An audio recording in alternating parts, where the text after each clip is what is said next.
En fin de programme de notre Mois de l'Afrique, un festival qui se déroule en Guadeloupe tous les 2 ans. Que reste-t-il de nos racines africaines? C'est justement la question que nous avons tenu à soulever aujourd'hui dans Quoi de neuf, n'est-ce pas Francis?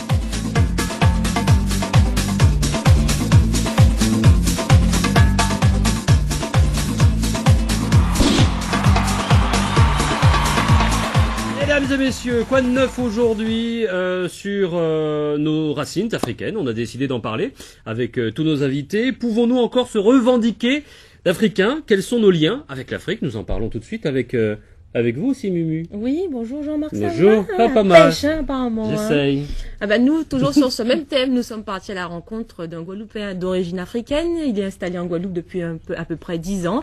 Et il nous donnera son regard, lui, en tant qu'Africain. Est-ce qu'il s'est retrouvé dans la communauté antillaise? Enquête intéressante, vous l'imaginez. Point de vue tout à l'heure de nos invités également. Très intéressant. Et le vôtre tout de suite. En Martinique, avec l'équipe de Anthony Hilaire et Michel Vangény, c'est en Guyane tout d'abord. Qu'y a-t-il d'Africains en nous ou chez nous? Réponse tout de suite avec vous. Chez moi, je dirais la façon de s'habiller, que mes parents s'habillent et aussi au niveau des repas. Très peu parce que j'en ai pas beaucoup. L'esclavage, c'est tout, hein, les ancêtres, tout ça.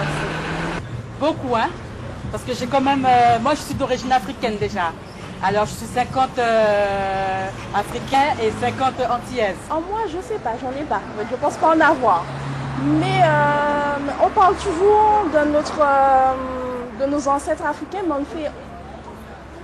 Il n'y a pas de... Même à l'école, on ne nous enseigne pas les bases africaines. Donc, on nous parle d'accord des Africains, mais c'est tout. On ne peut pas dire que nous sommes descendants d'Africains. C'est juste... parler, c'est tout. En moi, je ne sais pas. Chez moi, j'en ai pas. Ben, comme vous le voyez, hein, je suis végranéen, ma couleur, puis mon langage. Sur le plateau, Kael, avec nous, bonjour. Vous êtes membre de l'association Racine. Vous terminez tout juste, il y a une quinzaine de jours de cela, le Mois de l'Afrique, qui s'est plutôt bien déroulé, Très bien. qui n'a lieu que tous les 2 ans. C'est peut-être d'ailleurs une des questions que l'on pourra vous poser tout à l'heure. Mais Oui. cette question, que reste-t-il de nos racines africaines, mérite-t-elle d'être posée?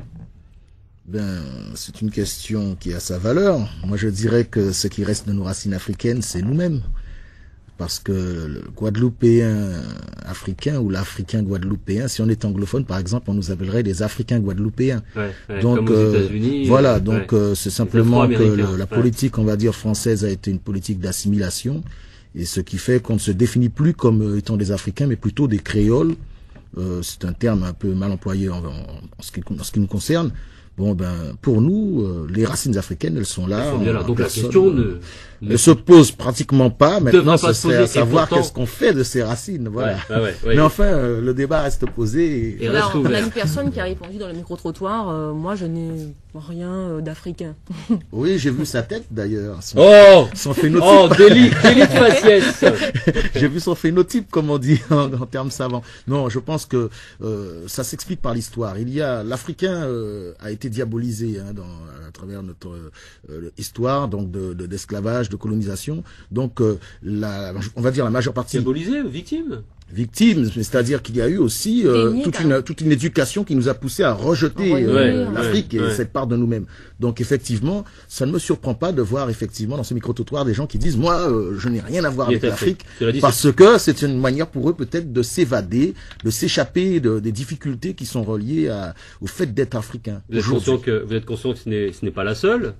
Ah non, je pense qu'il y a une bonne partie des Guadeloupéens raison pour laquelle qui ont plutôt honte ou bien qui cherchent à s'évader en réclamant par exemple des ancêtres caraïbes ou bien ils vont aussi trouver autre chose pour essayer de s'évader de cette race qui a des difficultés. Raison pour laquelle l'association a tenu à monter et à maintenir ce festival. Voilà, parce que nous estimons qu'il faut faire un pont justement entre le continent et sa diaspora. Donc nous avons donc mis en place un certain nombre de projets et puis donc ce mois de l'Afrique, c'est pas nous les inventeurs, mais nous avons reconduit ce mois de l'Afrique. En tout cas, c'est vous qui le portez à bout de bras. Actuellement oui, et donc ça s'est très bien passé 2 années consécutives. Maintenant c'est encore un projet qui reste à réaliser pour les années à venir. Joseph Josse, bonjour. Alors, bonjour. On pourrait vous accorder plusieurs casquettes, car vous en avez. Oui. On vous reçoit aujourd'hui en tant qu'historien. Ça va nous aider, déjà pour ce débat. Est-ce que ces racines africaines sont nécessaires pour nous, selon vous? Alors, ce serait presque un sociologue qui ferait la poser cette question, mais... Justement, c'est peut-être mon intérêt pour la sociologie qui justifie ma place ici. Je suis surpris qu'on pose la question, tellement il me paraît évident que nous sommes pétris de racines africaines, dans toutes sortes de comportements, dans toutes sortes de manifestations de notre pensée, dans la musique, dans la cuisine, dans des structures mentales. Il y a des choses qui ne s'expliquent que par nos gènes africains. Et donc, cette jeune femme est un petit peu, je sais pas, irréfléchie et hâtive quand elle dit « moi je n'ai rien », mais je suis sûr que je la mettrai à danser et je lui démontrerai que dans son déhanchement, il y a du coup de nombril africain et que l'on retrouve dans toutes les civilisations de la diaspora où le noir a été amené à s'intégrer, bon, par la force, puis par la suite de l'évolution. J'ai exprès parlé du coup de nombril, parce que si nous prenons un pays qui, du point de vue du métissage, nous ressemble, et qui est le Brésil, le samba vient d'un mot africain qui signifie le coup de nombril. Or, toutes les danses africaines, toutes nos danses et le samba sont des danses d'origine, dont l'influence en tout absolument, cas. La musique est venue autour, mais autour d'un coup de nombril. Bon. Donc ça ne se pose pas. Ça ne se pose pas. Ça se trouvera dans toutes sortes de. Est-ce nécessaire pour notre équilibre? On le verra tout à l'heure. On va chacun les uns et les autres pouvoir avancer nos arguments en signalant la présence sur le plateau de Monsieur Ivan Voice également. Bonjour cher ami. Mumu. Oui, alors. La personne que nous avons rencontrée a trouvé elle aussi un lien évident entre l'Afrique et les Antilles. Ça n'est pas ce n'est pas le nombril, mais ce sont les plantes aux vertus thérapeutiques et le savoir et le savoir-faire qu'il y a autour de ces plantes. Il s'agit de Jean-Yves Amoussouga, qui crée justement des produits thérapeutiques à partir de plantes naturelles, donc des plantes qu'il a retrouvées en Afrique, en Guadeloupe, avec le même savoir-faire. Comment il s'appelle? Jean-Yves Amoussouga. D'accord, ok. Voilà, donc il a créé sa boutique et nous avons été le rencontrer avec Khalil Sarkis et Justin Mirval. Ces produits de soins, Jean-Yves Amoussouga les a créés à partir de plantes utilisées par les anciens au Cameroun et au Bénin, les deux pays où il a grandi. Plante qu'il a retrouvée ici il y a 10 ans, également exploitée par les adeptes de la médecine traditionnelle caribéenne. Donc par exemple, ça c'est du quinquiliba. Et le quinquiliba, vous savez, ce n'est rien de différent que les épiantes que nos anciens connaissaient très bien ici. Et le quinquiliba, il suffit de le boire et on est sûr qu'on a bien traité son foie, qu'on l'a nettoyé. Pour ce Guadeloupéen d'adoption, les héritages africains sont encore bien visibles chez les Caribéens. Des habitudes les plus évidentes aux attitudes les plus subtiles. Parfois, on voudrait essayer de philosopher autrement, mais la nature et la réalité est ce qu'elle est. Ici, on est métis, moi j'apprécie, c'est très beau ce métissage, mais on a la racine africaine et puis on a la racine de l'Occident ou d'ailleurs. Et il faut bien le vivre et puis je pense qu'on peut être fier. Moi, je suis africain, mais je me sens guadeloupéen aussi en même temps et caribéen parce que je vis sur la terre caribéenne. Donc, et je suis fier que nous soyons africains, qu'on ait nos racines. Et on doit profiter de ça, permettre aussi à cette race que nous avons en nous de s'épanouir et puis aussi de mettre en valeur tout ce qu'elle a pu apporter donc, à l'humanité. On sent quand même que l'Occident a quand même essayé d'effacer beaucoup de choses. Mais notre race sait résister. Et chez nos frères d'ici, je suis fier d'eux parce qu'ils maintiennent au fond d'eux-mêmes cette vraie racine africaine qu'on ne peut pas effacer du jour au lendemain. Selon Jean-Yves, plus que simplement admettre leurs ressemblances, les communautés d'Afrique et des Antilles devraient mettre en place une véritable collaboration. Organiser des échanges de savoir et de savoir-faire dans une perspective culturelle, mais également économique. Pourquoi pas autour de ces produits du terroir, aux vertus thérapeutiques. Ici, nous sommes plus petits, c'est vrai, c'est inouï. Mais la plupart des plantes, en général, y sont. Parce que nous avons à peu près le même climat. Il suffirait, je pense que nous les jeunes de la diaspora ou d'Afrique, on se décide à développer ces plantes, à les planter Et on peut avoir nos industries, moi j'y crois qu'on peut avoir nos industries et pouvoir proposer des produits sur les marchés internationaux. Accueillies d'abord avec méfiance, ces créations sont aujourd'hui distribuées en pharmacie et de plus en plus prisées. Le fruit d'un véritable travail de sensibilisation auprès d'une population de plus en plus curieuse de ses racines, des fragments de son identité encore trop méconnus. Ah ben voilà, au moins c'est situé. Kael, est-ce qu'on pourrait considérer, en écoutant Jean-Michel... Jean-Yves Moussouga. Ben, voilà, Jean-Yves. Est-ce qu'on pourrait considérer que la réciproque est la même? Est-ce que l'Africain est aussi fier de ses frères antillais? Bon, alors, bon, je peux répondre. Hein, en fait, bon, je suis un petit peu sur les deux continents par mon histoire personnelle, c'est-à-dire que j'ai grandi en Afrique. Et je suis arrivé né à Paris, voilà. Ça se sent, ça se sent. Oui, aussi. Et puis donc les études supérieures ici. Donc bon, je connais un peu la mentalité aussi donc africaine du continent. Bon, il faut noter que en Afrique, certains Antillais se sont mal comportés pendant la colonisation. Donc, ce qui fait qu'il y a aussi des fois des petits frottements entre Antillais, entre Africains de la diaspora et puis Africains du continent, parce qu'il y a des malentendus liés donc à cette histoire compliquée. C'est-à-dire Antillais un peu péteux là-bas. Voilà, qui se la jouent et puis qui souvent veulent faire de la surenchère pour montrer qu'ils sont plus près du blanc que du noir. Et donc plus blanc que le noir. Voilà, donc plus blanc que le blanc, même. Plus blanc que le blanc. Donc ces comportements ont entraîné aussi une réaction de la part donc des Africains du continent qui des fois effectivement considèrent l'Antillais comme une forme de traître ou bien je ne sais pas quoi. C'est ça. Mais sinon un blanc bronzé, absolument d'accord. Et l'histoire vient à notre secours. Lorsque la France a colonisé l'Afrique, elle a eu recours très souvent à des Antillais de très grande qualité, comme Eboué, Gabriel Lisette, etc. Oui, pour être là en place. Oui. Dans la lancée de ces grands administrateurs français ou antillais, il y a eu quand même une émigration, une colonisation qui a été insupportable pour l'Africain parce que elle s'est accompagnée d'une certaine arrogance. C'était les civilisés qui venaient coloniser l'Afrique. Or, ils étaient colorés, ces civilisés-là. Ivan Voice? Oui. Ça va? Ça va. Bienvenue. Tranquille. Dans un instant, on va parler d'archives également, le calendrier, l'agenda qui est sorti. Qu'est-ce qu'il pense de tout cela, Ivan Voice? Bon, c'est vrai que nos deux personnages nous ont, enfin avec éloquence, dressé, en tout cas, parce que je suis complètement d'accord à travers leurs réflexions. Et c'est vrai que comment renier nos racines à partir de... Est-ce que ça a toujours été le cas? Est-ce que ça a été systématique? Alors, moi j'ai vu Ivan Voice... à ses débuts, petit garçon, chanteur. Non, évoluer un petit peu dans ce domaine et puis découvrir le président de l'association Archives. Est-ce que ça a toujours été le cas? Est-ce que c'est aussi systématique qu'on pourrait l'imaginer? Est-ce que ça a été le cas chez toi notamment? Oui, dès le départ. De revendiquer ses racines africaines. Ah oui, ça a été le cas. Et je pense que c'est la première chose à faire. Je pense que c'est de pouvoir revendiquer son identité. Et si on la connaît pas réellement, c'est déjà commencer par la rechercher, faire une investigation sur son identité, sur ses racines, sur le pourquoi des traditions, puisqu'on sait qu'on a emmené aussi, de par là où on a été déporté, des traditions africaines.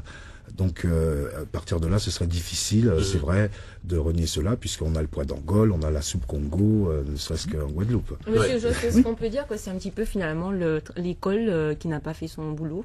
Ah bah oui, l'école, parce que c'est une école coloniale. C'est bien, t'as conscient proviseur de lui poser la question. Oui, mais qui fait les programmes, c'est le ministère de l'Éducation, qui se trouve à Paris, et qui nous l'impose. D'ailleurs, c'est une longue revendication, non seulement la régionalisation des programmes pour qu'on connaisse au moins notre réalité, nos plantes. J'ai appris à lire et j'ai appris les sciences nat avec la pomme que je n'avais jamais vue dans mon vécu, mais aussi toute la partie africaine de notre identité et de notre histoire a jusqu'à présent été occultée.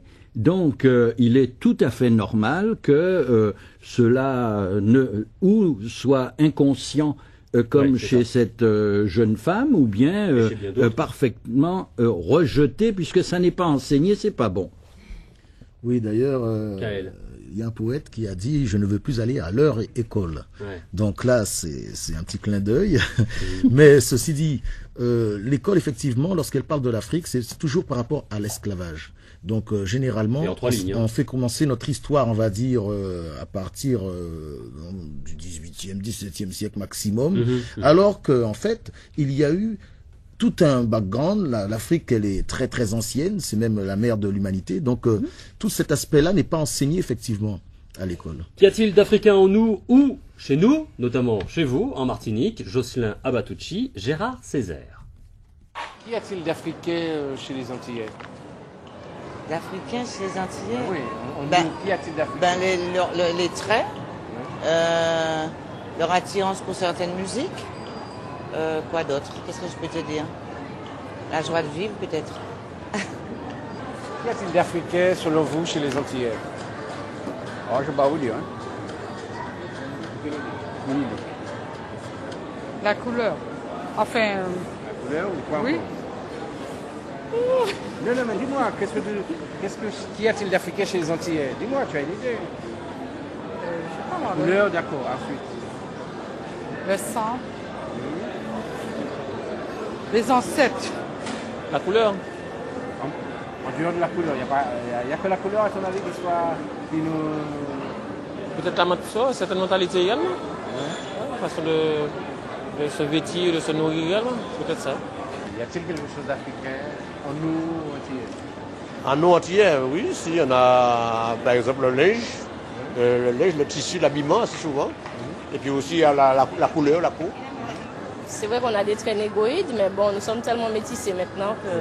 Et tu ne penses pas qu'on n'a rien à voir avec les Africains, à ton avis? Plus tellement. Plus tellement. Parce qu'on est trop métissés maintenant. Allez, réaction à chaud, Joseph Joss. De ce que vous venez d'entendre là, comme ça. Ah oui, il y a à la fois du bon et parfois même de l'excellent. Bon, effectivement, le plus évident, c'est la couleur de la peau, parce que c'est vrai qu'on ne l'hérite pas de la France. Donc on l'hérite bien de quelqu'un d'autre, étant donné que les Caraïbes ont été massacrés avant de s'être mélangés, donc c'est notre part africaine.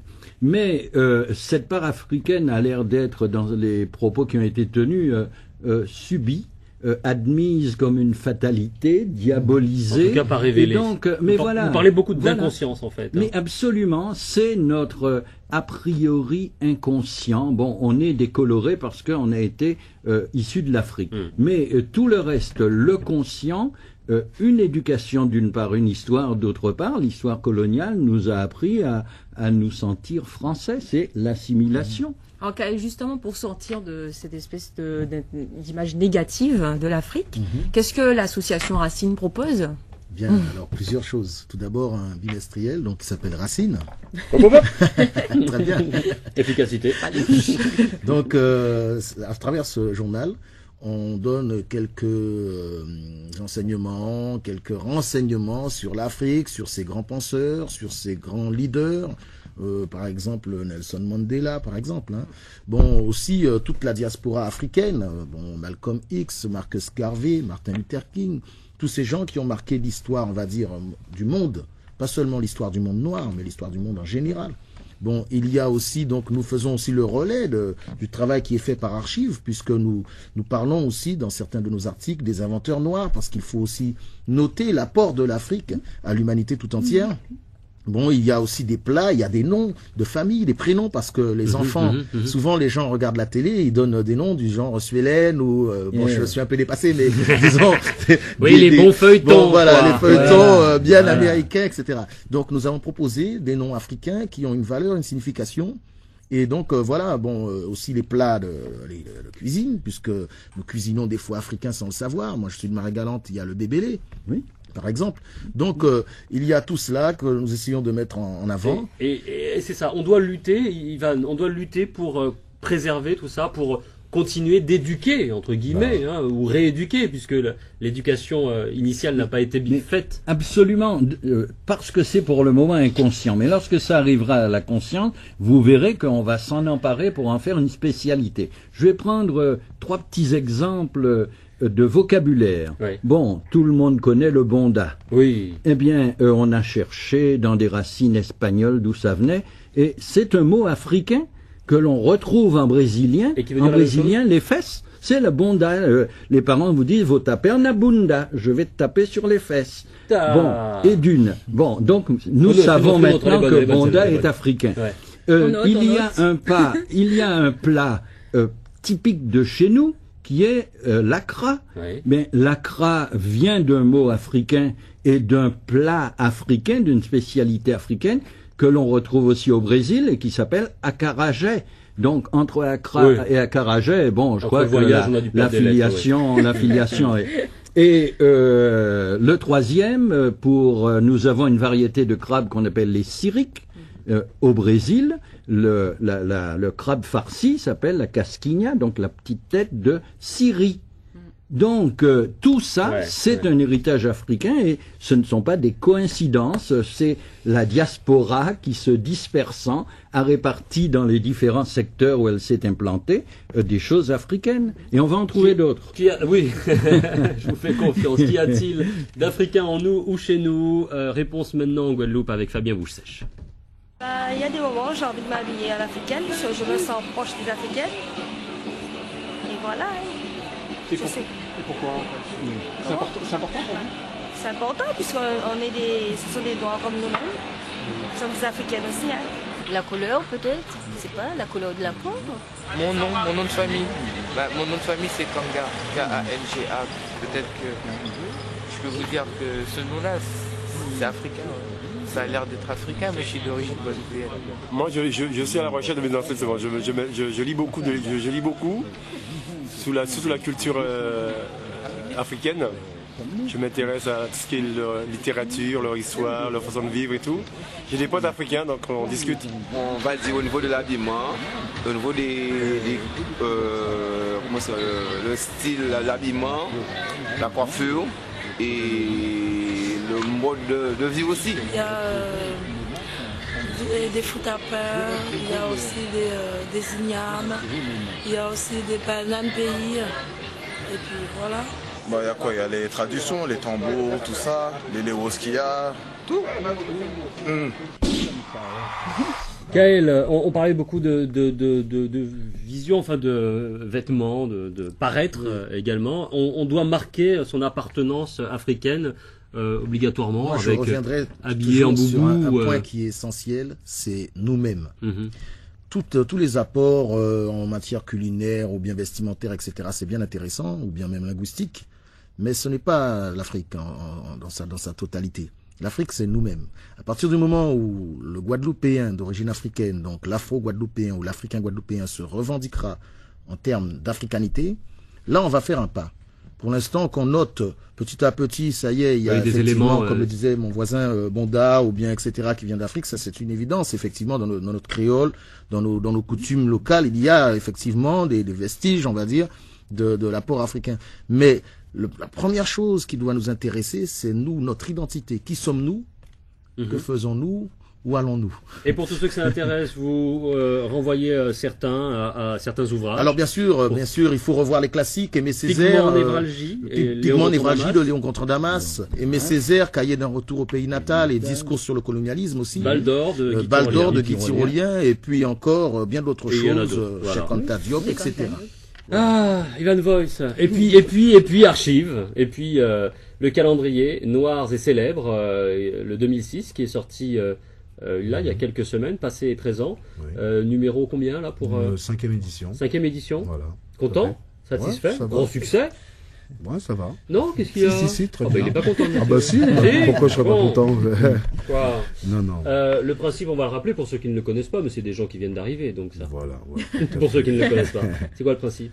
Donc le principe, réhabiliter chaque année 12 nouveaux personnages qui se sont illustrés pour l'avancement de l'humanité. Donc il y a également, chaque jour est un jour de commémoration, qu'on peut le constater.